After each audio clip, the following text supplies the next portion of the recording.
Joining me now are the bell ringers themselves. They're the co-founders of Women and Leadership Global. Georgie Dickins to my immediate right and Klaudia Gorczyca joining as well. Ladies, welcome. Congratulations.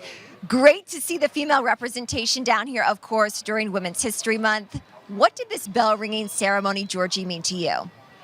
It was an incredible pinch me moment. I have had on my vision board for many years ringing the New York Stock Exchange bell because this is such an iconic institution that represents innovation, growth, impact, everything that Women in Leadership Global stands for. And interestingly, when we founded Women in Leadership Global, we hosted a dinner and every table was named after an iconic leader. And we had Muriel Siebert, who was the first female to have a seat on the New York Stock Exchange floor. So it feels particularly humbling and exhilarating being here today. We saw a big crowd down here to support, of course, Women in Leadership Global up there on that opening bell podium, opening the markets. Klaudia, I want to ask you, International Women's Day is this Saturday, and the theme this year is Accelerate Action. How is Women in Leadership Global facilitating that? Well, I think the words themselves, accelerate action, really say it all. They are powerful words, they're doing words. And for us, it's about driving progress, momentum, strategy. So what we do at Women in Leadership Global, through our programs, we create space for women to connect, to cheerleader, to exchange ideas so they can grow in their leadership roles, but also beyond in their lives. And I think what's key is having those strategies, those tools, those tactics, because sometimes you just don't know what to do. And it's a transformative environment that allows you to thrive in your life. Georgie, let's talk about some of those tools and tactics. Certainly, it's a volatile time, and it comes with a lot of disruption. What are some of the challenges that you're finding via connections that leaders are facing today?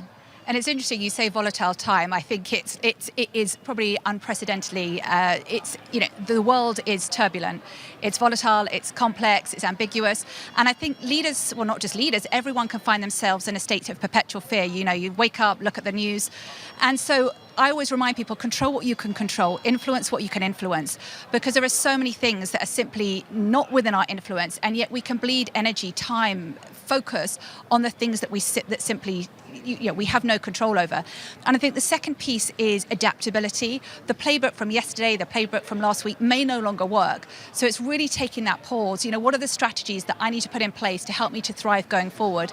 Because being agile, being adaptable is such a critical skill for leading yourself and others in, as you said, turbulent times. Klaudia, I'm interested too in terms of some of these services and programs and connections that Women in Leadership Global offers to help female leaders with these tools and tactics. Yes, and look, we focus on those key skills. And for us right now, transparency is the most important. I think transparency is everything. And we talk about being the chief repetition officer, being the CRO, using your voice as your biggest asset. Because in times like these, I think what people value is clarity, is honesty, even if that clarity is, well, this is what we know, this is what we don't know, and this is what we're still figuring out. So use your voice. Use your voice to make sure that your people feel heard and seen and know where you're coming from. Georgie, we mentioned it's Women's Month, of course, earlier in this interview with International Women's Day on Saturday. What else is in store during this month for this organization?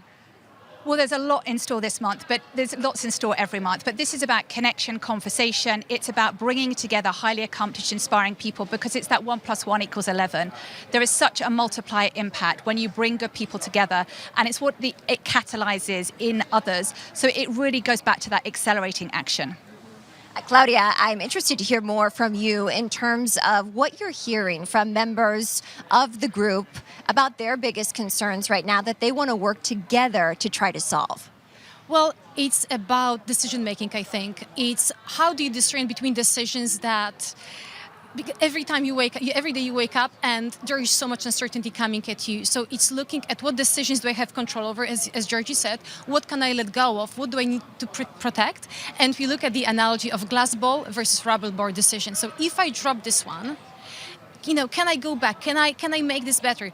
Or is it a glass ball decision, or I need to be really mindful, use all of my data to make sure it's the best decision ever? And I think it's also not being alone in that. And that's what we provide, this space where you can talk about these things and have the support you need. Ladies, congratulations again. Great to see so many people here, of course, supporting Women in Leadership Global, ringing the opening bell this morning. Again, Georgie Dickins and Klaudia Gorczyca, co-founders of Women in Leadership Global, CEO and president. We appreciate it. Thank you. Yes.